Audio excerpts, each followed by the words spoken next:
CTET central teacher eligibility test Aryan teacher academy CTET 2020 CDP के pedagogy 15 ऐसे प्रश्न जो हर साल पेपर में पूछे जाते हैं और हम अपने इस आसान ट्रिक के माध्यम से जानेंगे कि इन प्रश्नों को कैसे हल करते हैं और न कि केवल समझेंगे ही, परीक्षा में हमको अच्छे नंबरों से पास होना है। तो प्लीज़ हमारे चैनल को लाइक कीजिए, सब्सक्राइब कीजिए, कमेंट कीजिए और बेल आइकन को दबा दीजिए और ऑल नोटिफिकेशन क्लिक कीजिए। तो चलिए सीटीपी के 15 ऐसे क्वेश्चनों को हम लोग पढ़ते हैं जो कि इस आसान ट्रिक के माध्यम से बनी है। तो देखिए, इसमें चौथा क्वेश्चन है, किसी छात्र में किशोरावस्था के बाद तीव्र विकास होता है। तो पहला ऑप्शन अमूर्त चिंतन संबंधी योग्यताओं का विकास, ये आपका पहला ऑप्शन है। दूसरा देखिए तर्क संबंधी योग्यताओं का, तीसरा है पठन संबंधी योग्यताओं का और चौथा है इन सभी का। तो इसमें दिया है, तो इन चारों में सबसे जो राइट ऑप्शन है ये है आपका पहला। क्यों कि किसी छात्र में किशोरावस्था के बाद तीव्र विकास होता है और छात्र की अमूर्त चिंतन संबंधी योग्यताओं का विकास होता है, उसे वो प्रदर्शित करता है। तो आइए पांचवा क्वेश्चन देखते हैं हम। तो पांचवें क्वेश्चन में दिया है, बाल केंद्रित शिक्षा के पाठ्यक्रम के संदर्भ में निम्नलिखित में से कौन सा कथन सही नहीं है। तो देखिए, इसमें आप बहुत से लड़के ऐसे होते हैं जो पेपर को हल करते समय क्वेश्चन को सही से नहीं पढ़ते और गलतियां कर देते हैं। जैसे देखिए, ध्यान दीजिए कि ये क्या पूछा है, बाल केंद्रित शिक्षा के पाठ्यक्रम के संदर्भ में, किसके संदर्भ में, बाल केंद्रित शिक्षा के पाठ्यक्रम के संदर्भ में निम्नलिखित में से कौन सा कथन सही नहीं है। तो हमको ज़्यादा ध्यान नहीं देना है, सिर्फ यही ध्यान देना है कि इसमें से कौन सा क्वेश्चन जो है कि सही नहीं है, यानी निगेटिव क्वेश्चन हमको इसमें से निकालना है। तो दिया है पहला कि पाठ्यक्रम का विकास व्यक्तिगत भिन्नताओं, प्रेरणाओं, मूल्य एवं सीखने के सिद्धांतों के मनोवैज्ञानिक ज्ञान के आधार पर किया जाना चाहिए। ये तो आपका हो गया पहला क्वेश्चन। दूसरा दिया है, पाठ्यक्रम बनाने में शिक्षक यह ध्यान रखता है कि शिक्षार्थी और समाज की क्या आवश्यकताएं हैं और सीखने की कौन सी क्रियाओं से यह आवश्यकता सर्वोत्तम पूर्ण हो सकती है। ये तो आपका दूसरा ऑप्शन हो गया। तीसरा दिया है कि पाठ्यक्रम बनाते समय शिक्षक की आवश्यकताओं एवं विद्यालय में उपलब्ध सुविधाओं का ध्यान रखा जाना चाहिए। चौथा दिया है, क्रियात्मक होने के लिए प्रत्येक पाठ्यक्रम एवं समुचित मनोवैज्ञानिक विषय वस्तु का प्रयोग। तो देखिए, इसमें जो आपका राइट ऑप्शन होगा वो होगा तीसरा, क्योंकि हमको जो है कि तीसरा होगा, क्योंकि पाठ्यक्रम बनाते समय हमके शिक्षकों की आवश्यकताओं के बारे में नहीं जानना है कि उसके पास एंड्रॉयड सेट है कि नहीं, उसके पास आने जाने के लिए उचित व्यवस्था है कि नहीं, इसको हम लोग को ध्यान नहीं देना है। और विद्यालय में उपलब्ध सुविधाओं का ध्यान, विद्यालय में एसी है कि छप्पर है कि, मतलब इन सबों पे हमको विशेष ध्यान नहीं देना है। तो हमको इसमें से सिलेक्ट करना था कि निगेटिव क्वेश्चंस कौन है। तो इसमें निगेटिव क्वेश्चन का जो तीसरा ऑप्शन था वो सही था।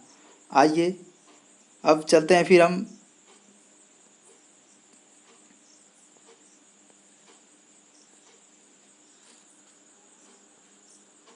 एक मिनट देखिए, थोड़ा सा सिस्टम परिवर्तन हो गया। छठवें क्वेश्चन की तरफ। छठवें में दिया है कि आप अपनी कक्षा में 10 छात्रों को चुनकर 3 माह तक उनमें होने वाले विकास का अध्ययन करते हैं। तो आपके द्वारा किए गए अध्ययन में निम्नलिखित में से क्या सत्य हो सकता है। इस क्वेश्चन को पूरी ध्यान से देखिए।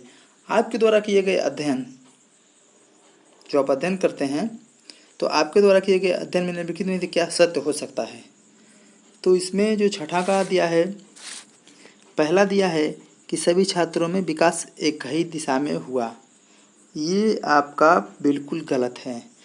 जैसे 10 शिक्षार्थी हैं तो 10 का विकास तो एक दिशा में हो नहीं सकता है, जाहिर सी बात है। दूसरा दिया है आधे में विकास एक दिशा में परंतु आधे में विकास भिन्न भिन्न।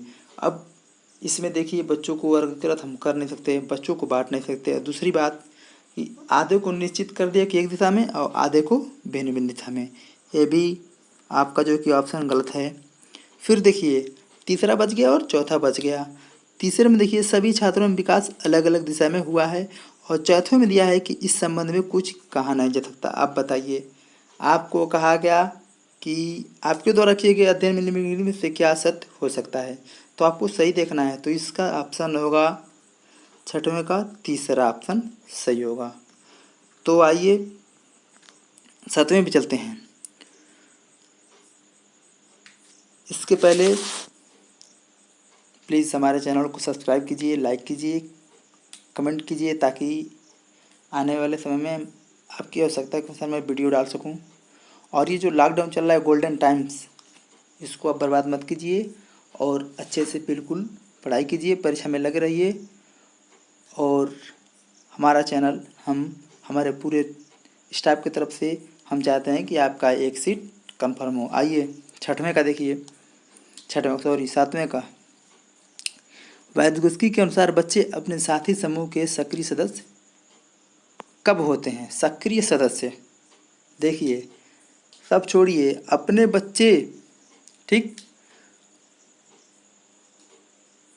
वायदगुस्की के अनुसार बच्चे अपने साथी समूह के सक्रिय सदस्य कब होते हैं? किसके अनुसार? वायदगुस्की के अनुसार।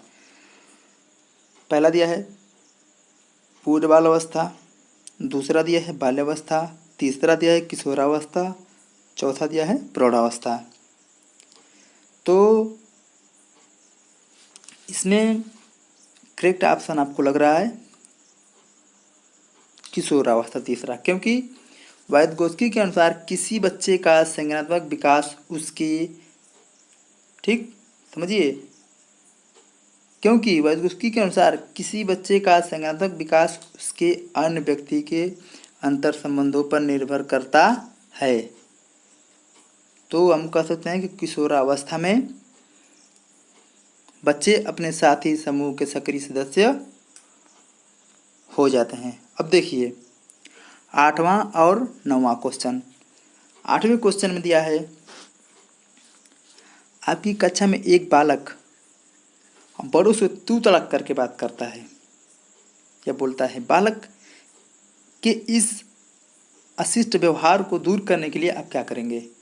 आप क्या उपाय करेंगे? ये आप पे निर्भर है। तो आपका पहला ऑप्शन दिया है बालक को सबके सामने प्रताड़ित करेंगे।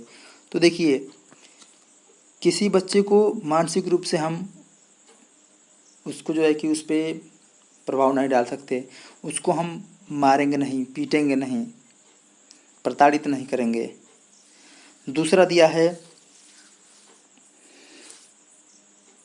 बालक के माता पिता को उससे प्रताड़ित करने को कहेंगे नहीं। अभी हम ऊपर वाले ऑप्शन में बताए ही हैं, तो ये दूसरा भी गलत है। तीसरा दिया है बालक को समझाएंगे कि अपने से बड़ों को आप कहा जाता है तथा साथ ही आप भी उससे बड़ों से भूल कर तू तड़ाक बात नहीं करेंगे। तो ये भी ऑप्शन कुछ सही नहीं है। अब देखिए चौथा दिया है आप बालक को आप कहकर संबोधित करेंगे। ये कुछ हद तक क्या बिल्कुल क्वेश्चन चौथा सही है, क्योंकि जब बच्चों का जो व्यवहार होता है प्रलक्षित यानी प्रदर्शित यानी दिखाई देने लगता है, तो उसे सुधारने की कोशिश की जाती है और अनुशासित शब्दों का चयन किया जाता है या उसका चयन करना चाहिए और बच्चों को दंडात्मक क्रिया से क्या करना चाहिए? बचाना चाहिए, बच्चों को मारना नहीं चाहिए। तो इसीलिए आप बच्चों को आप कहकर संबोधित करने लगेंगे, क्योंकि बच्चे खुद आपको देखकर समझकर अपनी भाषा में अपने होने वाले गलतियों को वो सुधार सकें। अब इसके बाद आइए नौवां क्वेश्चन। समाजीकरण की प्रक्रिया में अनुकरण को उपयोगी तथा विकासात्मक बनाने के लिए आवश्यक तत्व हैं। देखिए ये हर बार कई बार ये क्वेश्चन जो है कि पूछा गया है, और ऐसे छोटे छोटे क्वेश्चनों को जो हम बिल्कुल ध्यान नहीं देते, एक एक दो दो नंबर हमारा ऐसे लेस हो जाता है, तो हम एक एक दो दो नंबर से, कभी कभी ऐसे स्टूडेंट कमेंट करते हैं कि देखिए 1 नंबर से मेरा ये हो गया, 2 नंबर से ये हो गया।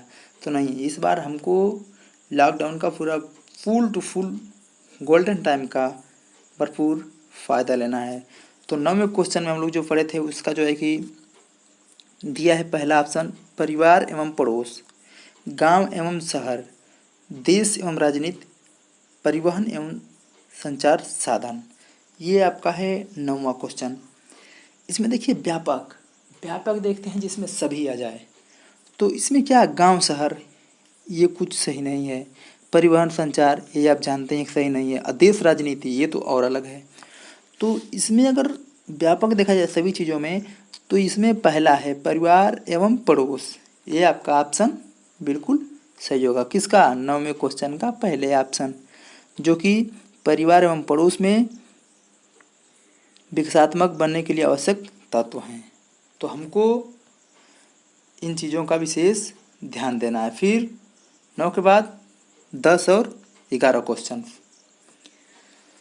10 और 11 क्वेश्चन में देखिए दिया है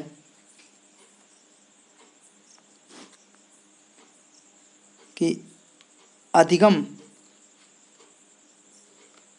प्रक्रिया में अभिप्रेरणा कार्य करती है। अब कैसे कार्य करती है, देखिए पहला दिया है छात्रों को स्मरण शक्ति पौना करने का। देखिए ये जो ऑप्शन है ये तो पहले ही बिल्कुल सबसे अलग लग रहा है। पिछले सीखे हुए नए नियम से अलग करने का, अलग यार कैसे करेंगे, किसी को वर्गीकरण करना, अलग करना, मारना, याद कराने तो पहले से ही नेगेटिव्स हैं। फिर छात्रों को सीखने के प्रति रुचि का विकास करना, ये क्वेश्चन थोड़ा सही है, लेकिन उसके पहले नीचे वाला क्वेश्चन देखते हैं, नीचे वाला जो ऑप्शन है उसको देखते हैं। छात्रों को एक ही दिशा में सोचने के योग्य बनाना, ये तो बिल्कुल जो है कि रॉन्ग है, क्योंकि सभी छात्र, आपके पास 6 स्टूडेंट हैं या 10 स्टूडेंट हैं या 100 मान लीजिए, तो उनमें सभी का विकास एक तरह हम नहीं कर सकते। यानी इसमें देखा जाए तो पूर्ण रूप से तीसरा क्वेश्चन सही है। उसके बाद आइए 11वें पे आएंगे हम लोग। तो 11वें पे दिया है कि शिक्षण अधिगम प्रक्रिया में शिक्षक को सिखाने के किस सिद्धांत की जानकारी होना आवश्यक है। देखिए ये सिद्धांत पूछ रहा है, सिखाने के किस सिद्धांत की जानकारी होना आवश्यक है। तो आपको पहले, सबसे पहले देखिए पेपर में बिल्कुल शांतिपूर्वक हमको क्वेश्चंस पढ़ने चाहिए। 1 बार 2 बार क्वेश्चन क्या करने चाहिए, पढ़ने चाहिए। जैसे दिया है इसमें अनुशासन बनाए रखने में सहायता मिलती है, ठीक। इसमें पाठ्य वस्तु को रोचक बनाने के लिए सहायता मिलती है। इसमें विषय वस्तु को सरल तरीके से समझाने के लिए सहायता मिलती है। फिर दिया है इसमें समय की बचत होती है। अब देखिए इसमें 11 का जो है कि तीसरा होगा, क्यों, क्योंकि 11 का जो तीसरा दिया है, 11 के तीसरे में देखिए थोड़ा सा सिस्टम प्रॉब्लम चल रहा है भाई। 11 को जो तीसरा दिया उसमें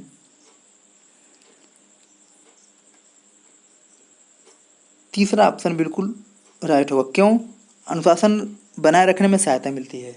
हम बार बार कहे हैं कि बच्चों को जो है कि बिल्कुल अनुशासन नहीं करके रखना है, और रोचक बनाने में सहायता मिलती है। ये कुछ क्वेश्चन का जो ये ऑप्शन है ये कुछ सही लग रहा है, लेकिन अभी आपको हम कंफर्म कराने कि ये बिल्कुल सही नहीं है। क्यों, देखिए शिक्षण प्रक्रिया में कुशल शिक्षक, जो कुशल टीचर होता है, वह माना जाता है जो सरल तरीके से समझाने की क्षमता रखता है तथा सरल तरीके से समझा पाने में सहायता होती है। क्या कहें कि कुशल शिक्षक वह माना जाता है जो सरल तरीके से बच्चों को समझा पाता है, उनकी भावनाओं को समझता है, उनकी भावनाओं के अनुसार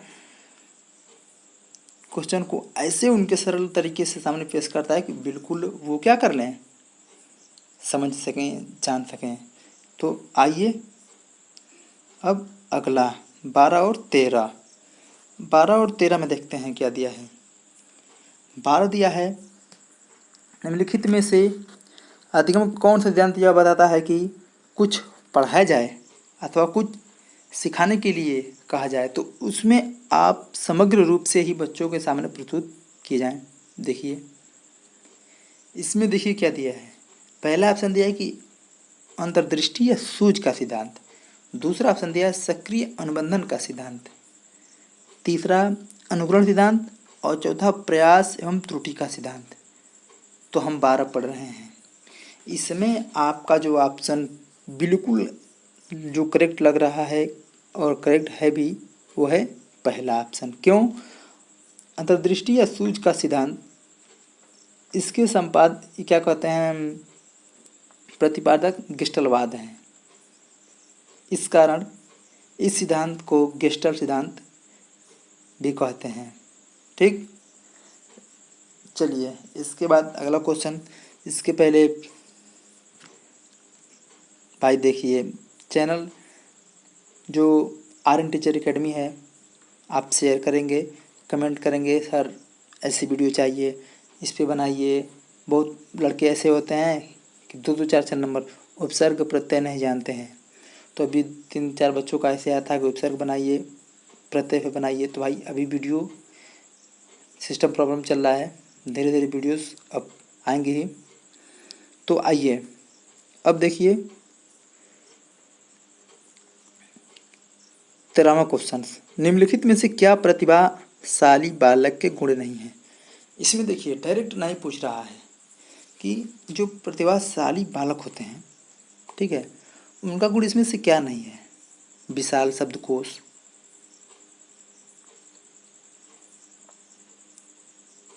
सुस्त मानसिक प्रक्रिया, सामान्य ज्ञान की श्रेष्ठता, दैनिक कार्यों में भिन्नता।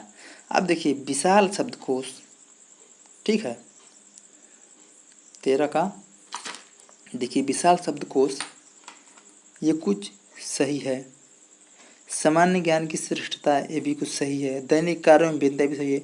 लेकिन प्रतिभाशाली बालक जब सुस्त मानसिक क्रिया रहेगी तो क्या विकास करेंगे बताइए। इससे ये कन्फर्म होता है कि इसका दूसरा ऑप्शन बिल्कुल सही है। किस लिए? कि सुस्त मानसिक प्रक्रिया प्रतिभाशाली बालक का गुण नहीं है। ठीक है, देखिए जैसे विशाल शब्दकोश ये तो जरूरी है भाई। फिर तीसरा दिया है सामान्य ज्ञान की श्रेष्ठता, ये भी जरूरी है, दैनिक कार्यों में भिन्नता भी। लेकिन जो प्रतिभाशाली बालक होते हैं उनके मानसिक क्रिया जो सुस्त रहेगी तो वो कैसे विकास करेंगे। तो इसलिए ये क्या है, इसका सही ऑप्शन दूसरा होगा, निगेटिव देखेंगे तो। अब आइए 14 और 15वें पे। 14-15वें पे देखिए बच्चे में सीखने के लिए आवश्यक नियम हैं। ध्यान दीजिए ये कई बार आ चुका है क्वेश्चन, और इस पे जो है कि ये तो हम जानते ही हैं, ऐसे वैसे करके आप जो है कि इसको टाल देते हैं। जो क्वेश्चन 1-1 नंबर के होते हैं ऐसे ये छोटे छोटे क्वेश्चन जो बिल्कुल क्या होते हैं, गलत हो जाते हैं। तो बहुप्रतिक्रिया नियम ये तो होगा नहीं। रटने का नियम, ये रटने पे हम लोग बल नहीं देंगे, किसी भी चीज़ को रटेंगे नहीं, उसको समझेंगे। व्यवस्थित अधिगम प्रक्रिया का नियम ये भी नहीं होगा। तो जब पहला ऑप्शन गलत है, दूसरा गलत है और चौथा, तो बचा क्या? तीसरा आपका। तो जाहिर सी बात है कि इसमें एक प्रतिभावान बालक नवाचार कार्यों को सीखने जानने के लिए उत्सुक रहता है, तत्पर रहता है, इसलिए तत्परता का नियम सीखने के लिए आवश्यक है। तो हमारा सही ऑप्शन होगा इसमें तीसरा।